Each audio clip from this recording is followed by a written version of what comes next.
Tudo bem com vocês? Glória a Deus. Muito bom, privilégio novamente estar aqui, podendo compartilhar um pouco da palavra do Senhor. E esse é o principal motivo que todos vocês vieram aqui, para além também de estar em comunhão com os irmãos, para além de partilhar as suas alegrias, partilhar as suas necessidades e tristezas. Oramos juntos, nos fortalecendo juntos, com salmos, hinos, cânticos e a palavra de Deus para nos fortalecer.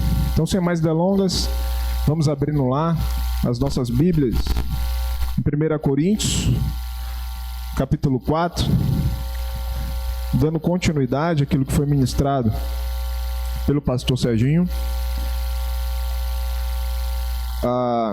E aí a gente pode começar a partir do verso 9. E dentro desse capítulo 4, eu até trouxe aqui o meu livro de cabeceira, né? Que fica lá na cabeceira do meu sofá. O ego transformado, a humildade que brota do Evangelho e traz a verdadeira alegria, do Timothy Keller, né? Um livro fantástico, um livro bem fininho. Eu tenho ele há algum tempo, já li ele várias vezes, ele continua lá em cima e toda vez que me dá eu mexo nesse livro, porque ele é importantíssimo.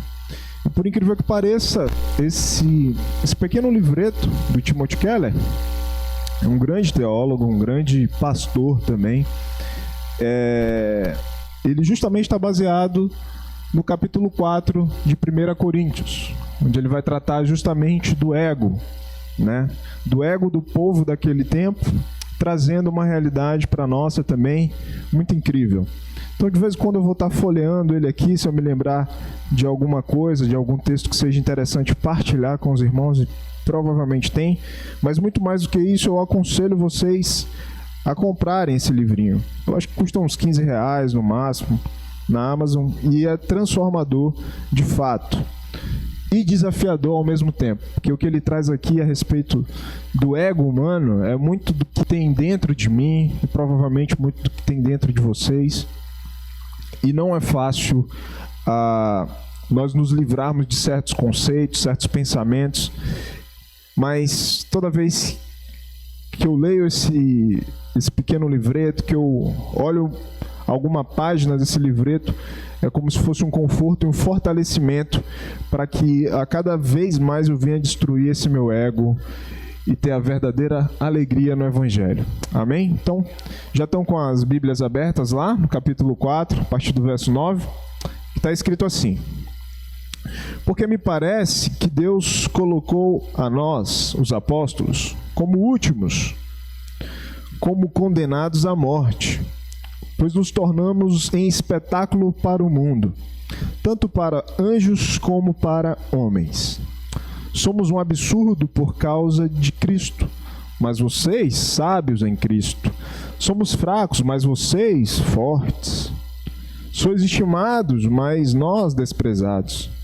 Até o presente passamos fome e sede. Vestimos-nos de trapos e somos esbofeteados, e não temos pousada certa. Cansamo-nos trabalhando com as próprias mãos. Quando somos ofendidos, bendizemos. Quando perseguidos, o suportamos. Quando difamados, respondemos amigavelmente. Até o momento, somos o lixo do mundo e a escória de todos. Não escrevo essas coisas para vos envergonhar, mas para vos advertir como meus filhos amados. Porque ainda que tenhas 10.000 instrutores em Cristo, não tereis, contudo, muitos pais, pois pelo Evangelho eu mesmo vos gerei em Cristo Jesus. Portanto, rogo-vos que sejam meus imitadores. Por isso mesmo vos enviei Timóteo, meu filho amado e fiel no Senhor. Ele vos fará lembrar do meu modo de vida em Cristo. Com toda parte eu ensino, como por toda parte eu ensino em cada igreja, Mas alguns andam cheios de arrogância, como se eu não fosse mais visitar-vos. Em breve, porém, irei visitar-vos, se o Senhor quiser. E então descobrirei, não só o que falam os que andam cheios de arrogância, mas também o poder que possuem. Porque o reino de Deus não consiste de palavras, mas de poder. O que desejam? Devo ir visitar-vos com disciplina ou com amor e gentileza? Amém. Vamos orar? Deus e amado Pai, muito obrigado, Senhor. Muito obrigado, Pai, por esse momento. Muito obrigado pela Tua palavra, que ela só nos basta. E te pedimos perdão, Senhor, pelos nossos pecados, pelas nossas ofensas, mas que essa palavra ministrada, Senhor, seja transformadora em nossas vidas. Que ela possa gerar em nosso coração, Pai, uma transformação e uma visão daquilo que é o Teu reino e daquilo que é ser e pertencer ao Teu reino, Pai, de uma forma que isso mude as nossas vidas e as pessoas que se aproximem de nós e as pessoas que estiverem ao nosso redor.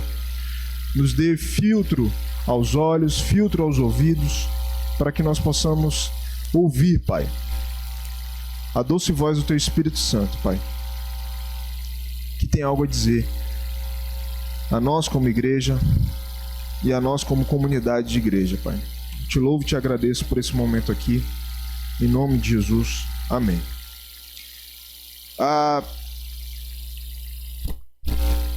Aqui já discorrendo, né, vocês viram a respeito um pouco do que estava acontecendo lá em Coríntios, e muito do que tem acontecido na igreja de Corinto é a respeito do orgulho humano, é a respeito da falta de humildade e a respeito de uma arrogância da qual não provém do reino de Deus e não provém dos que são filhos de Deus.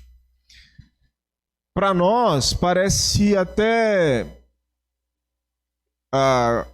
como eu posso utilizar a palavra? Para nós, parece até que isso não nos alcança. Parece até que não existe nada do que aquilo que acontecia em Coríntios existe em nós. Essa mesma facção, esse mesmo espírito de ego elevado diante dessa divisão de quem é o melhor, de quem não é o melhor. Então, muitas das vezes, a gente fazendo uma análise sucinta, rasa, nós olhamos para o texto e falamos, ora, essas coisas não acontecem na nossa vida, essas coisas não acontecem no nosso dia a dia. Afinal de contas,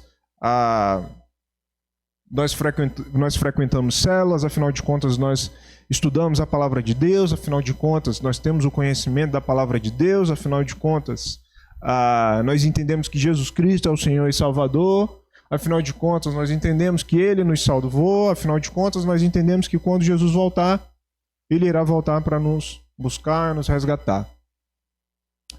E muitas das vezes, quando nós pensamos essa sequência de coisas, existe um grau de comparação entre aqueles que talvez não conheçam e não vivam da mesma forma moral que nós vivemos, que não vivam da mesma forma social que vivemos, que não se comportam às vezes do mesmo parâmetro que nós nos comportamos. E isso gera em nós certo espírito de altivez, docilmente, que se dilui nesse ego, que dilui nessa falta de humildade, e que às vezes a nossa consciência está limpa diante dessas atitudes que nós temos, mas isso não nos coloca no lugar de não culpados, ou de não pecadores diante disso. Então, Paulo aqui em Coríntios, como ele já relata lá desde o começo, né? Onde no verso 2 do capítulo 4, como já foi ministrado pelo pastor Sérgio, ele fala que além disso, o que se requer de pessoas assim, ou seja, assim como ministros do Senhor, que têm o conhecimento da palavra, é que sejam encontradas fiéis. Então, Corinto, ela estava vivendo muito esse espírito do muito conhecimento. O ego de quem sabia mais. E quem sabe mais não significa dizer que tenha sabedoria. E quem sabe mais não significa dizer que tenha poder. E quem sabe mais não significa dizer que seja de Cristo.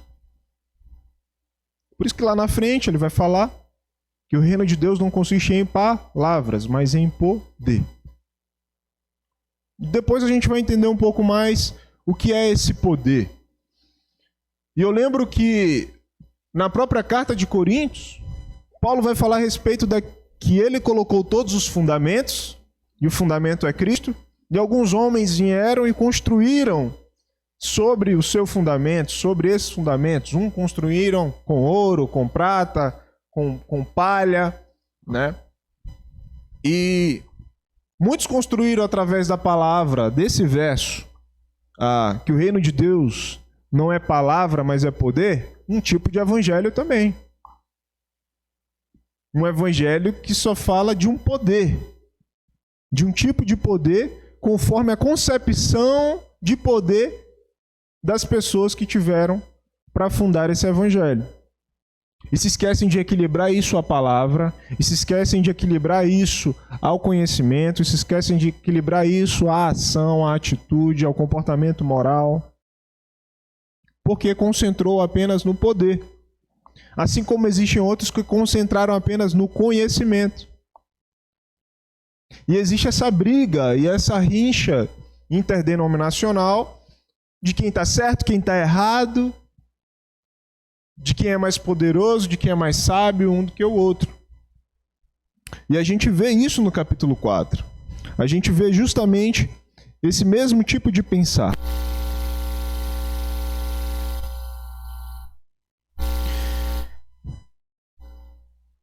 E aqui Paulo vem trazendo em sua carta, ele traz meio que um tom de ironia. Ele traz um tom de ironia diante dessa situação, porque ele começa a falar aqui no verso 10 que somos um absurdo por causa de Cristo, mas vocês são sábios em Cristo. Isso aqui não é um elogio de Paulo à igreja de Corinto. Isso aqui é um ar de ironia que Paulo está escrevendo para a igreja de Corinto.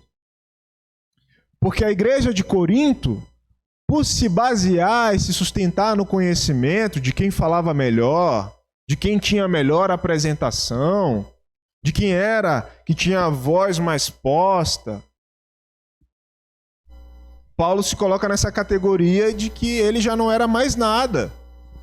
E de fato, alguns irmãos daquela igreja já tinham essa percepção sobre Paulo mesmo.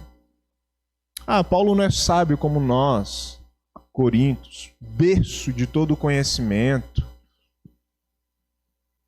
Ele não fala tão bem quanto Apolo. Apolo é entendedor. Apolo ele usa filosofias para tentar explicar alguma coisa a nós.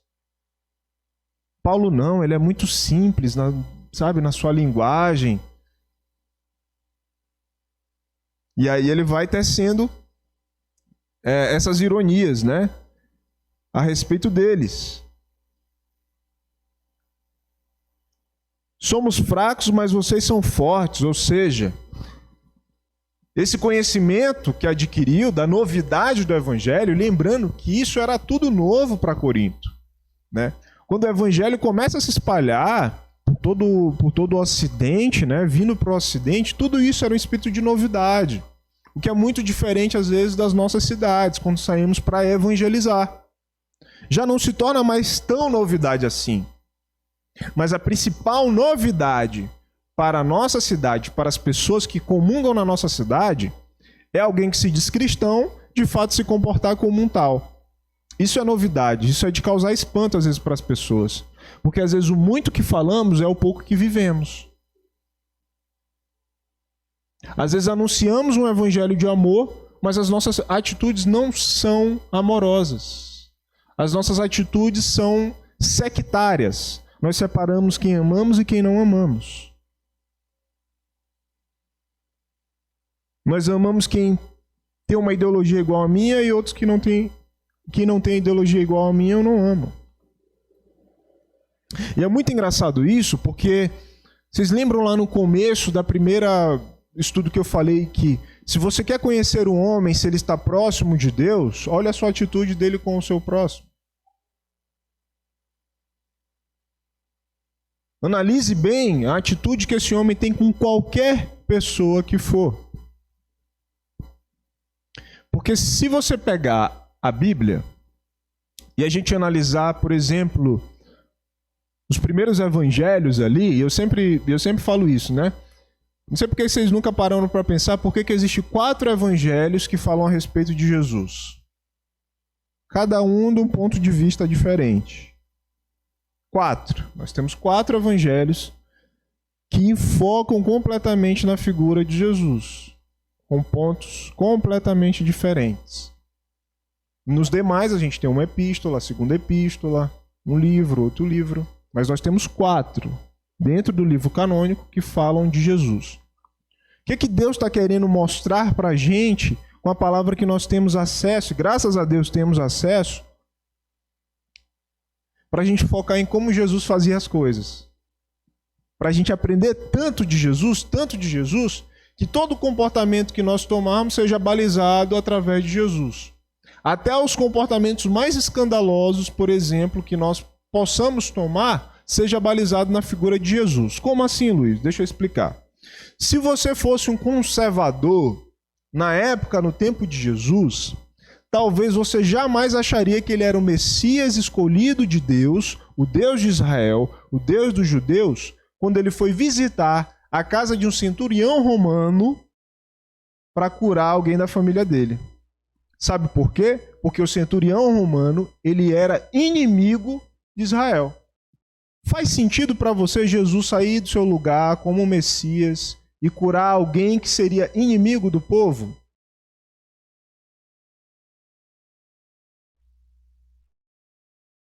Essa era uma atitude que você esperaria do ungido do Senhor, daquele que você aguarda?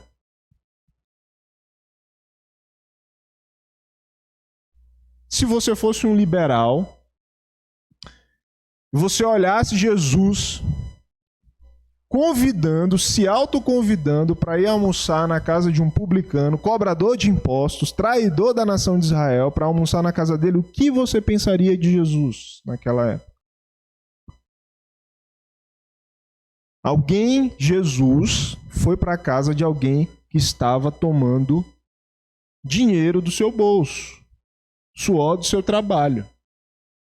E ele foi se relacionar com esse tipo de pessoa. O que você pensaria sobre Jesus se você tivesse essa visão?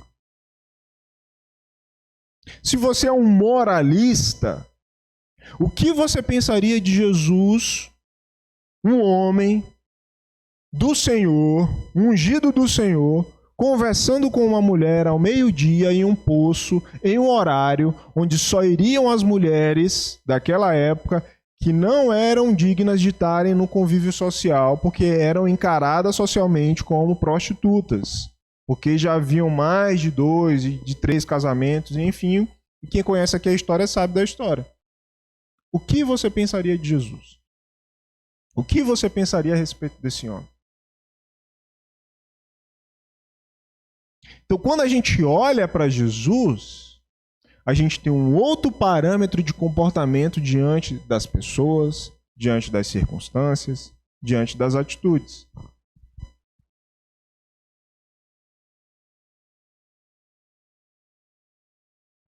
E isso baliza todo o nosso comportamento social, isso baliza todo o nosso comportamento.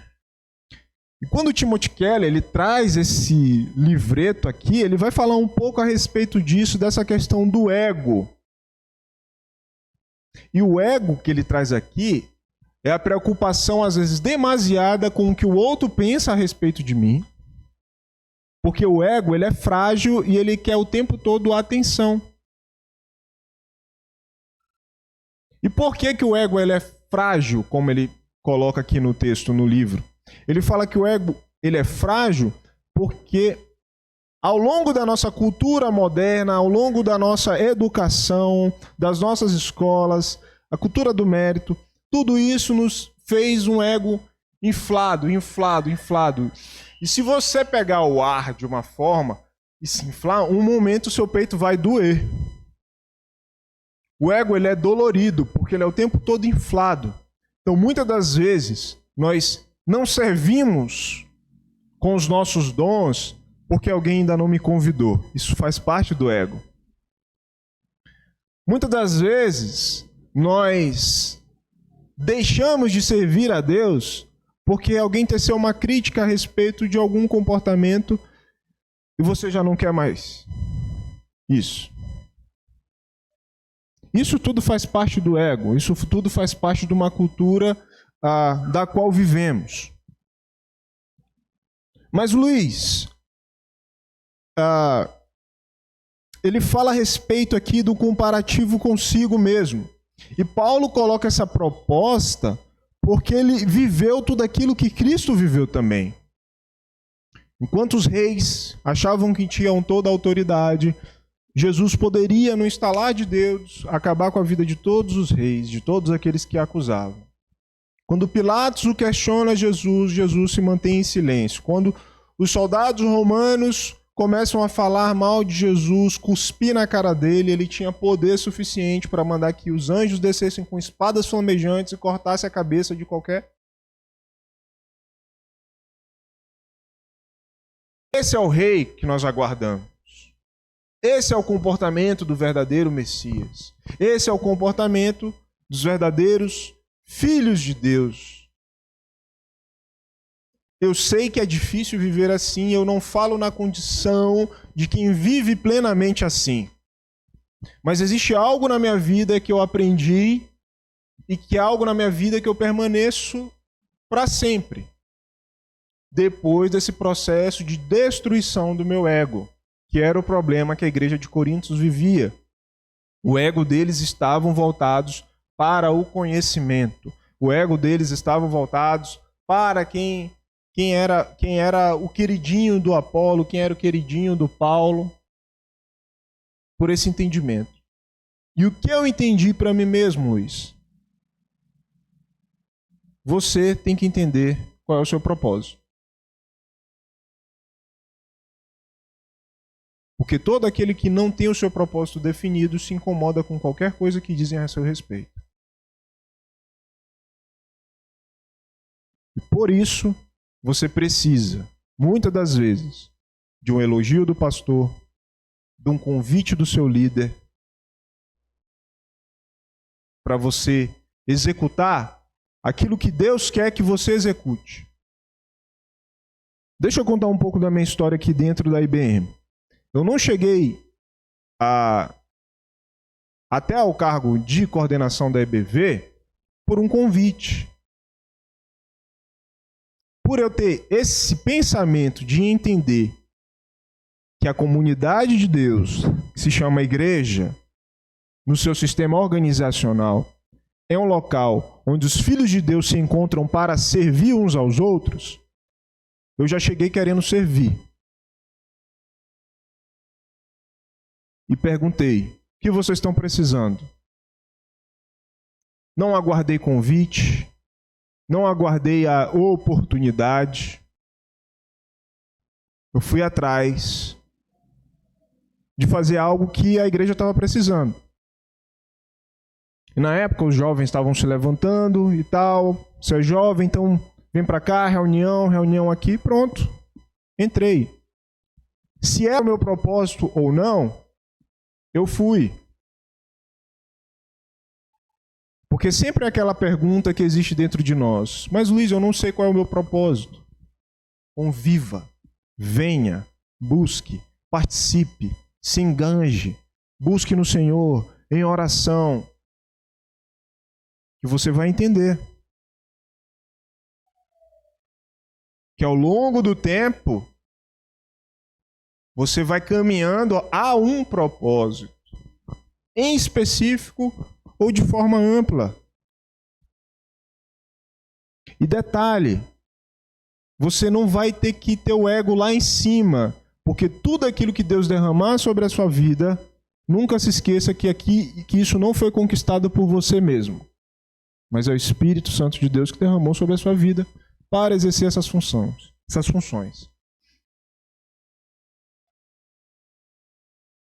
cada um de vocês, cada pessoa que está aqui sentada, batizada, crê no Senhor Jesus Cristo, tem uma função específica dentro do reino de Deus e tem uma função ampla dentro do reino de Deus. Isso é maravilhoso, porque até as crianças que estão brincando ali atrás, elas têm uma função específica no reino de Deus. Muitas das vezes é o nosso senso de ansiedade. A gente quer que as coisas aconteçam, que seja acelerado, mas deixa eu te lembrar uma coisa. Jesus demorou 30 anos para de fato começar o seu ministério, de fato. Mas durante a história você vai ver como é que Jesus se comportava. Estava sempre aos templos, aos pés dos rabinos, quando criança, aprendendo da lei, ensinando a lei, tirando suas dúvidas, cercado de irmãos, e começa a se desenvolver. José do Egito tinha um propósito específico. Demorou tantos anos da sua humilhação para se tornar rei. Mas por quê? Perseverou, permaneceu, continuou insistentemente, um passo de cada vez, E Paulo vai trazer aqui as situações da qual eles passaram como apóstolos e servos do Senhor. Que ele fala que até o presente momento nós passamos fome, e isso ele estava falando porque estava preso, e sede. Vestimos-nos de trapos e somos esbofeteados. E não temos pousada certa. Cansamo-nos trabalhando com as próprias mãos. Quando somos ofendidos, bendizemos. Quando perseguidos, os suportamos. Quando difamados, respondemos amigavelmente. Até o momento, somos o lixo do mundo e a escória de todos. Ou seja, Paulo está mostrando aqui que Paulo, o apóstolo Paulo, esse homem que abandona uma carreira gigantesca, ele era um homem do sinédrio, alguém que tinha muito poder de fato, alguém que tinha bens ao seu favor, se coloca numa situação de humilhação pelo evangelho de Cristo. E os bonitões de Coríntios, com o ego inflado, se achando os taus, porque tinham o conhecimento da palavra. E Paulo fala que às vezes ele não entendia porque parecia uma metáfora de Deus. Os homens que serviam ao Todo-Poderoso, os homens que serviam ao Criador dos céus e da terra, era feito como espetáculo e como palhaçada diante do mundo, porque eles viviam uma humilhação. E existe a igreja que constrói o seu evangelho baseado na não humilhação, na prosperidade, porque somos reis e nascemos para vencer. E se você passa por humilhações, isso é sinal de que sua vida não está bem com o Senhor. E quantas vezes, meus irmãos, eu não já reclamei de Deus porque eu passei por problemas e passo por problemas em casa. Chorar, sabe? Meu Deus, por que eu estou passando por isso? E eu olho Paulo, que eu nem sei em qual categoria eu estou abaixo, que João Batista é o menor no reino dos céus. Um homem tão abençoado como João Batista, como Paulo, foram postos a essa situação e não negaram ao Senhor. O que nós passamos são cuidados do Senhor, na verdade, sobre a nossa vida. Então, toda a dificuldade que a gente tem na nossa vida é um motivo de gratidão. Eu gosto muito de ver no YouTube a Missão Mais, que é a missão da igreja perseguida. Meus irmãos, é cada história bizarra que às vezes a gente pensa que os caras estão mentindo, sabe?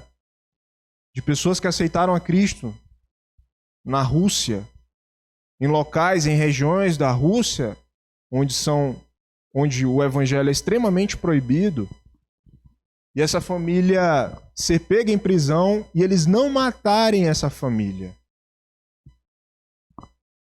O método que eles utilizavam para que a família negasse ao Deus deles, eles pegavam o filho daquela família, pegavam uma agulha de costura, e colocavam debaixo da unha, com mecanismo de tortura, para que esse filho negasse. E pasmem, não negava. Não negava. Permanecia firme, forte, com a convicção de quem era o Deus verdadeiro, de quem era Cristo. Sofrimentos.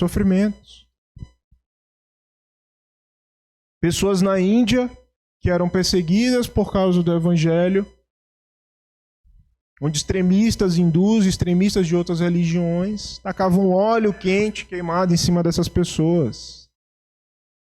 E não negavam o evangelho, não negavam o reino de Deus.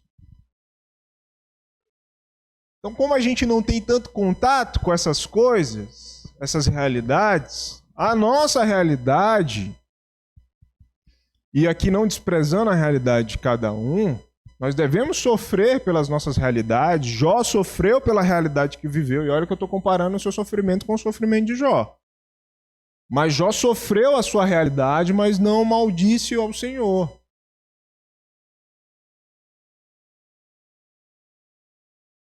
Porque Jó era fruto de um ego transformado, onde ele tinha a consciência de que o que Deus me deu é de Deus, e o que Deus levou é de Deus, e o que Deus me dá é meu. Mas está doendo, Senhor, eu não aguento mais, está coçando, está doendo. Por quê? Até quando? Mas louvado seja o Senhor. Louvado seja o Senhor, que seja feita a tua vontade. Se for para me leva logo. Porque está doendo. Isso faz parte.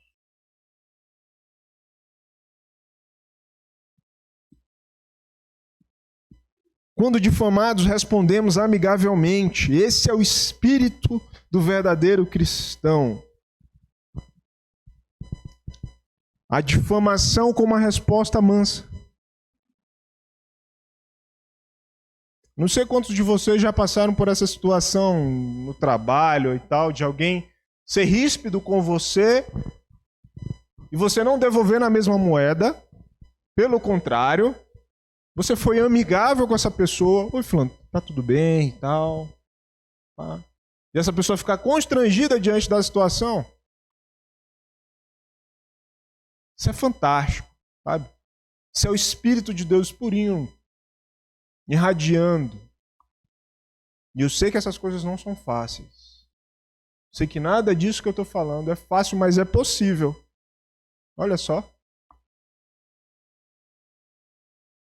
Não é fácil, mas é possível. Porque o Espírito está pronto. Ele só quer que você manifeste ele. Ele só quer que nós manifestemos aquilo que é do Espírito. E é como eu falei para vocês na última ministração. Se tudo que acontece na vida de vocês for Deus, de que forma nós vamos reagir, de que forma nós vamos falar, de que forma nós vamos... Se tudo, aquele problema na família, aquele conflito de marido e mulher, de uma falta de entendimento no trabalho, de um diagnóstico de doença, se tudo for Deus.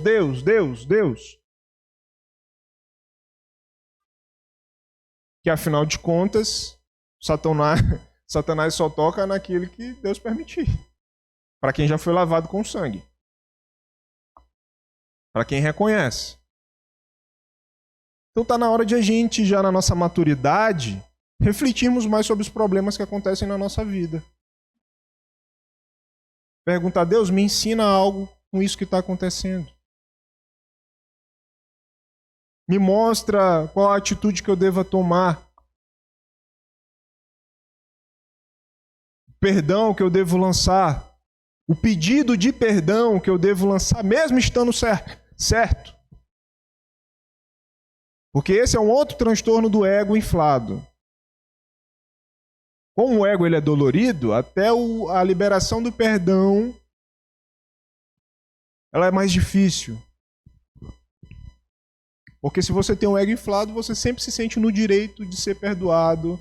Você sempre sente-se no direito de a pessoa vir buscar o perdão. E não você levar o perdão, e não você levar a paz, e não você levar o caminho da mansidão, da bondade, da busca de paz.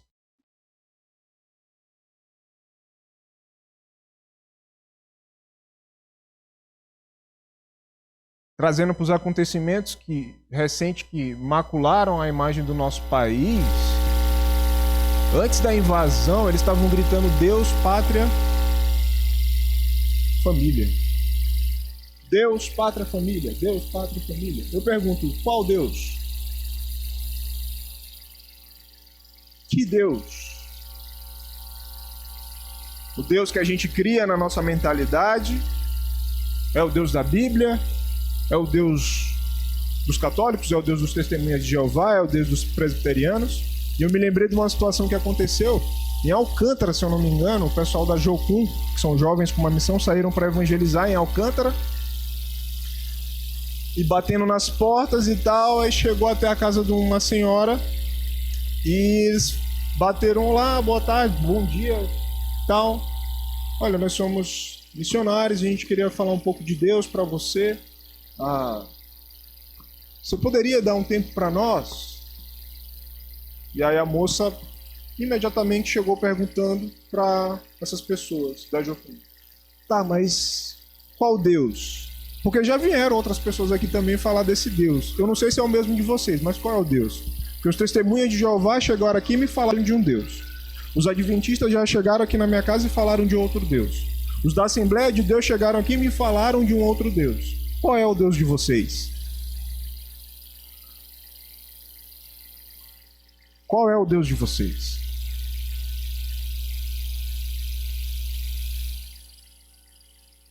E aí a pessoa ela falou, olha, nós íamos falar de Cristo Jesus. E é sobre isso que nós queremos falar com você. O Cristo Jesus ressurreto, que morreu pelos nossos pecados, e foi falando. Foi deixando o Espírito Santo conduzir ela na fala dela. Mas já é uma fala de impacto. Que, epa, meu Deus, e agora? O que eu falo para essa mulher? O que eu falo para essa pessoa?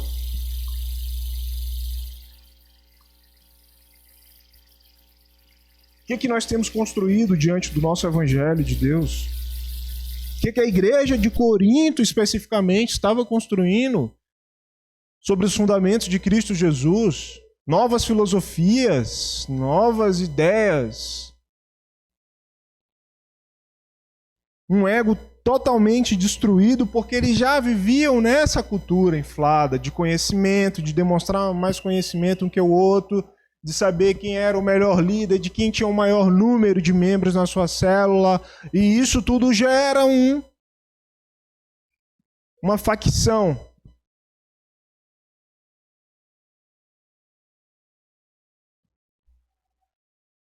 Como se o ego disso tudo tivesse nessas coisas. Como se a proposta do evangelho estivesse nessas coisas. E aí por isso que Paulo faz esse comparativo. Vocês estão se vangloriando pelo muito conhecimento. Vocês estão me diminuindo porque eu também não sou talvez tão inteligente quanto Apolo.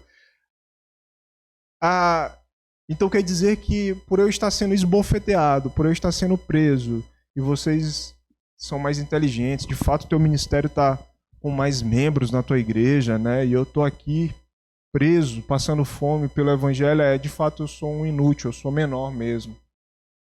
É um sentimento de ironia que ele coloca aqui. Ah, e ele fala, né? Ele se compara a essa coisa do lixo do mundo, né? Nós somos escórias e lixo do mundo. E ele vem dizendo: não escrevo essas coisas para vos envergonhar. Por que eles teriam vergonha dessas coisas que Paulo acabou de falar, né? Imagina, você escutar que o pastor Edivaldo foi preso lá no Rio de Janeiro. A notícia se espalhou no jornal Hoje do Maranhão, no JM do Maranhão. Pastor é preso no Rio de Janeiro. Ponto final. Não diz o motivo, não diz o que foi. Acabou. Pastor da Igreja Batista Missionária lá do Jardim das Margaridas. Como você se sentiria? Meu Deus. Né? As pessoas que conhecem você, que sabem que você é membro dessa igreja, muitos de nós até sairíamos, né, da igreja. Imediatamente. Abandonando o propósito de você nessa igreja, sem nem perguntar a Deus se era de fato você sair dessa igreja nesse momento. Porque esse é o perigo. Muitas das vezes a gente tem o desejo de sair da igreja por algum motivo, algum acontecimento, mas nós não perguntamos para Deus se é para nós sairmos. E esse é o perigo.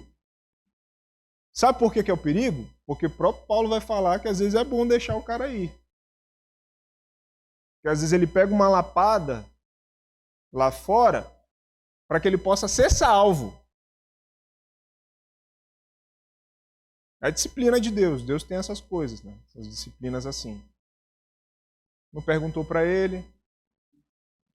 Então a gente continua com sabedoria, exercendo os dons, as nossas capacidades, buscando ali fechar as brechas do inimigo. Não pense que você está dentro da igreja que só tem gente boa aqui dentro. Não pensa isso. É para ter, mas não é assim que funciona. Deus é tão grandioso, tão poderoso, que ele dá liberdade para Satanás.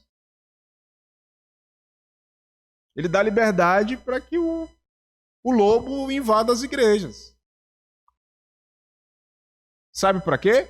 Para que a manifestação dos santos se eleve e consiga identificar esse lobo. Então isso a gente vem. Como é que a gente descobre isso? Vindo, conhecendo, estudando, buscando ao Senhor.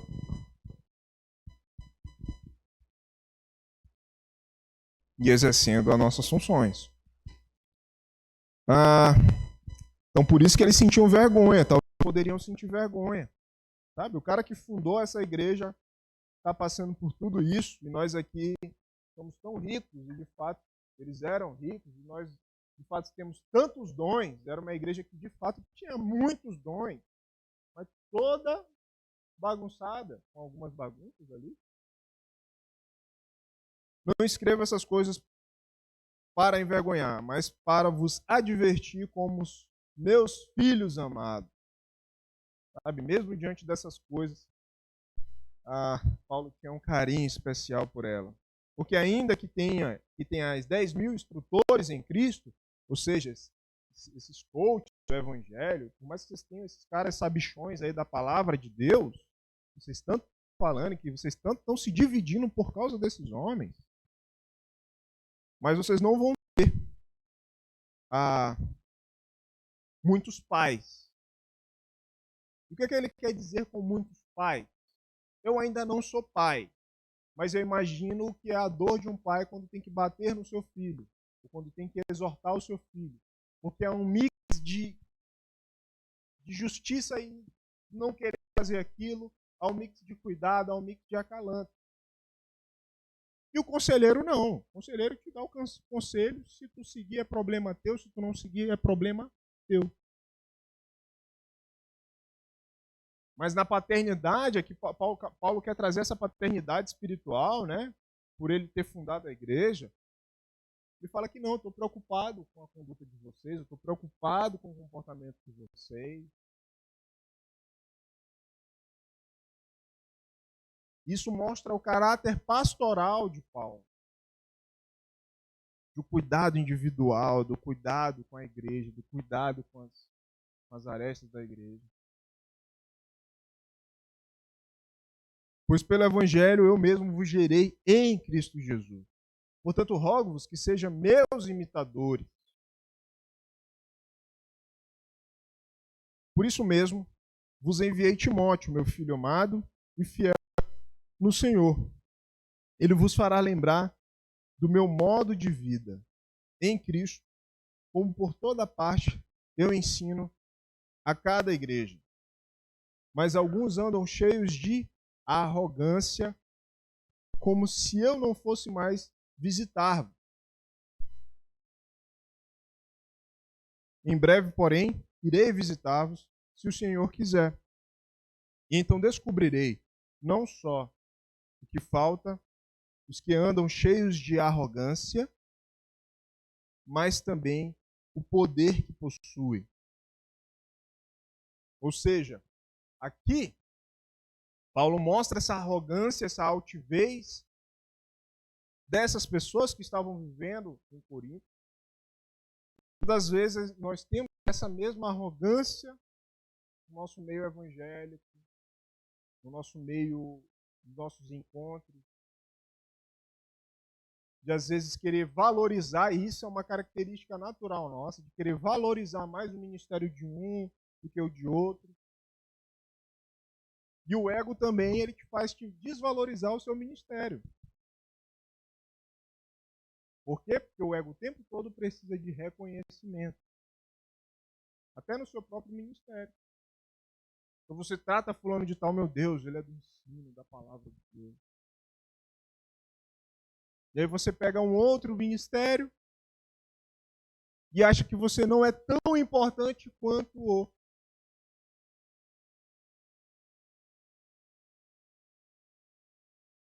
Eu não sei quem foi que falou uma vez que perdeu a unha. A gente estava na EBD. E quando ela perdeu a unha, por uma topada, alguma coisa, exatamente, uma Silvana. Cara, ela nunca percebeu a importância que tinha a unha dela depois que ela percebeu a unha. Depois que ela perdeu a unha.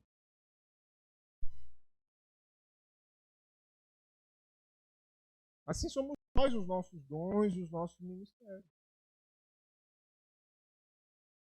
Valorize aquilo que o Senhor colocou diante das suas mãos, porque Deus é capaz de fazer só, mas Ele quer que você colabore junto. Ele quer te ver junto nisso. Faça a melhor recepção possível das pessoas. Sabe? Doe seu melhor dízimo, a sua melhor oferta ao Senhor. Esteja sempre disposto a servir ao seu próximo. Esteja sempre disposto a querer ligar para alguém. Esteja sempre disposto a estudar a palavra, a querer compartilhar, a querer abrir célula, a querer abrir igreja, Esteja sempre disposto a servir, montando slide para a glória de Deus. Esteja sempre disposto a sair para evangelizar as pessoas nas praças. Você sabe qual é o perigo do ego? O perigo do ego é que quando você faz, você precisa de comparações. E tem algo muito interessante aqui, que agora eu vou compartilhar. O Timothy Keller, ele vai trazer a respeito um pouco, e ele cita o C.S. Lewis. C.S. Lewis é um outro grande escritor também, onde ele fala a respeito dessa questão do ego. Onde ele fala a respeito, justamente, ele fala aqui, ó, no livro C.S. Lewis escreve, em um capítulo notável sobre o orgulho. Nele, Lewis ressalta que orgulho é competitivo por definição. Competitividade é o que se acha no âmago do orgulho. O orgulho não se satisfaz em ter uma coisa, mas em tê-la em quantidade maior do que os outros. Ninguém se orgulha por ter o ministério da palavra. Ninguém se orgulha por ter o ministério de recepção. Ninguém se orgulha por ter ministro no teatro. Ninguém se orgulha. Mas o orgulho ele vem quando você faz os comparativos. Eu me orgulho da palavra porque a palavra é maior do que quem está recebendo, do que quem está tocando, do que quem está apresentando slide, do que quem está... Orgulho é o prazer de ter mais do que o outro. E era isso que a igreja de Corinto estavam vivendo aqui. Dizemos que as pessoas se orgulham de ser ricas, espertas ou bonitas, mas isso não é verdade. Elas têm orgulho de ser mais ricas, mais espertas ou mais bonitas do que os outros. Se todos fossem igualmente ricos, igualmente inteligentes ou igualmente bonitos, não existiria motivo de orgulho. E era isso que gerava a segregação na carta de Corinto, na igreja de Corinto. Esse orgulho de talvez ser mais do que o outro. Ah, nós somos mais que Paulo. Nós somos mais que Apolo. Nós temos que tomar cuidado com esse sentimento, com essas coisas.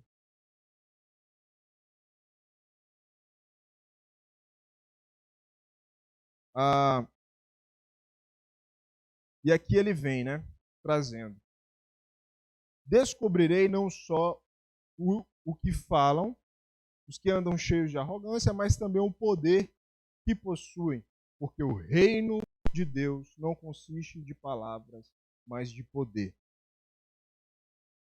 Que poder é esse? De que poder nós estamos falando? Se você pudesse pensar de que poder Paulo está falando aqui. Reino de Deus não consiste de palavras. Opa, estou anulando o evangelho. Mas é o poder. É o rodar no espírito. É o profetizar e falar em línguas. É esse poder que Paulo está falando? É o poder de curar. É o poder de fazer cegos enxergar. É esse o poder? De modo nenhum. Porque pelo raciocínio lógico do texto, nós vamos entender que esse poder aqui é o poder de viver aquilo que você está falando. Ah, eles são bons com a palavra? Ok, eu quero ver se eles vivem da forma que eles estão falando. Quero ser testemunha ocular dessas belas palavras, desses belos proselitismos que eles estão falando. Porque a palavra transforma a vida das pessoas.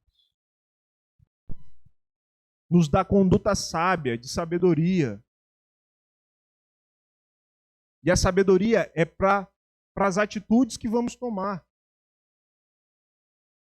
O conhecimento é só para consciência. Mas a palavra tem o poder de transformar vidas e pessoas.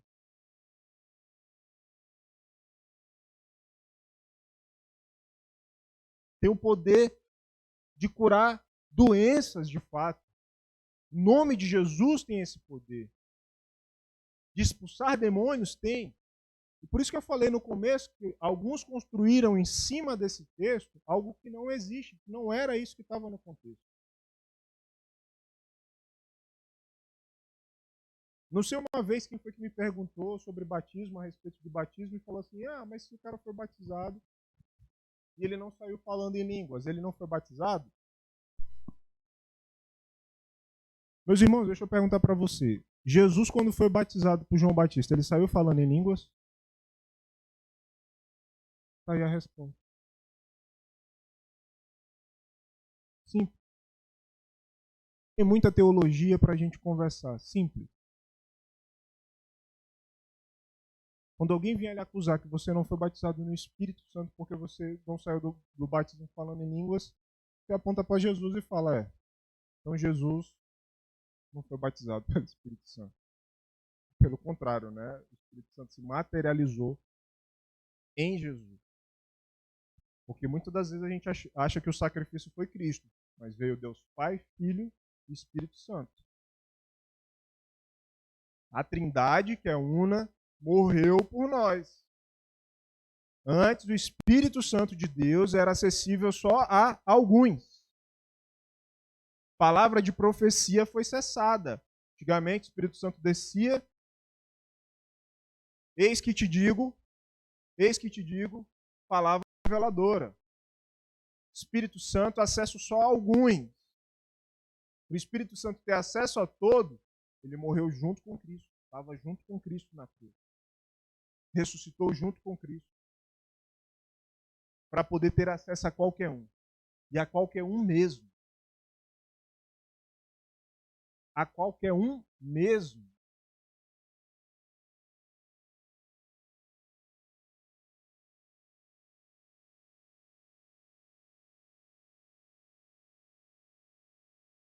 Então, o poder de Deus não é esse poder miraculoso, mas o poder das nossas atitudes, daquilo que nós aprendemos do Senhor, daquilo que nós saímos daqui entendendo e aplicando no nosso dia a dia, na nossa vida. Esse é o verdadeiro poder. Às vezes a pessoa não entende nada da palavra de Deus, mas ela escuta, analisa no coração e vive aquilo que foi falado, foi pregado, foi dito. E ela evangeliza muito bem. Com o seu comportamento, com o seu modo de viver, com as atitudes que tem diante das adversidades. É agradável ao coração. Deus não se agrada de um coração altivo, que nem existia os religiosos. Jesus vai trazer essa parábola.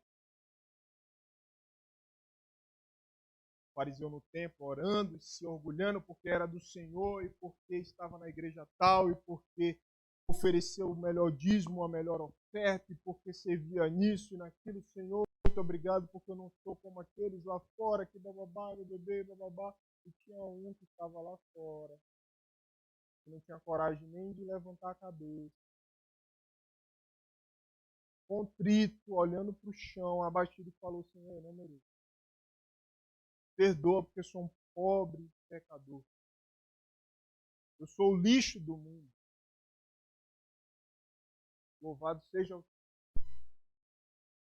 Deus. Escutou a oração daquele, rejeitou a oração do homem que servia na igreja, do homem que adorava ao Senhor, do homem que talvez dava o grito de aleluia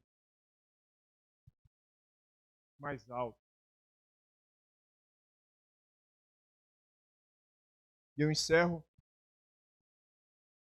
essa palavra com a seguinte reflexão: que o poder de Deus passa a atuar mais em nossas vidas. Aquilo que nós adquirimos como conhecimento se transforma em efetiva reação diante das coisas, diante das circunstâncias. Que nós possamos ter um Deus, de fato, que se chama Cristo Jesus, e se portar diante das circunstâncias como Cristo Jesus, príncipe da paz, o cordeiro e leão.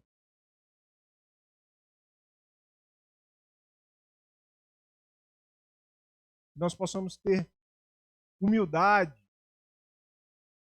para levar os nossos dons cativos ao Senhor, mesmo sabendo que às vezes a gente não faz as coisas bem feitas, mas que o nosso coração esteja disposto a viver pelo reino, de lutar pelo reino até o fim. Amém? Vamos ficar de pé para a gente orar e já encerrar. Ter um momento de oração.